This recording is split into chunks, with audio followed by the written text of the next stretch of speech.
अवधूत चिंतन श्री गुरुदेव दत्त श्री स्वामी समर्थ सर्वांना आणि तुम्हा सर्वांना नारळी पौर्णिमाच्या खूप खूप शुभेच्छा। आज मी तुम्हाला नारळी पौर्णिमाचे काही महत्त्व सांगणार आहे। नारळी पौर्णिमा हा महाराष्ट्र, कोकण, किनारपट्टी, गोवा आणि गुजरातसह समुद्रावरील भागात साजरा होणारा एक महत्त्वाचा सण आहे। हा प्रामुख्याने मत्स्य व्यवसाय करणाऱ्या कोळी बांधवाचा सण मानला जातो।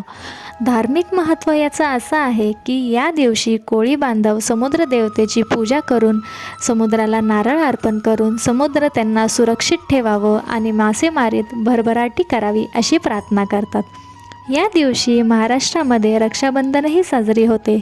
भावंडांमधील प्रेम आणि संरक्षणाचं संकल्प केलं जातं। सांस्कृतिक महत्त्व याचं असं आहे की कोळी लोक या दिवसापासून नव्या हंगामाची सुरुवात करतात। पावसाळ्यातील मासेमारीवरील बंदी संपते।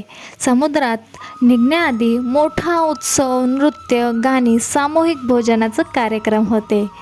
नारळाला महाराष्ट्रामध्ये हिंदू धर्मात पवित्र मानले जाते। तो शुभ आणि पवित्रतेचं प्रतीक आहे।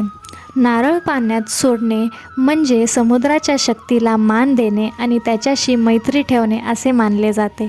थोडक्यात काय, नारळी पौर्णिमा हा समुद्र, निसर्ग, माणसातील नात्याचा उत्सव आहे।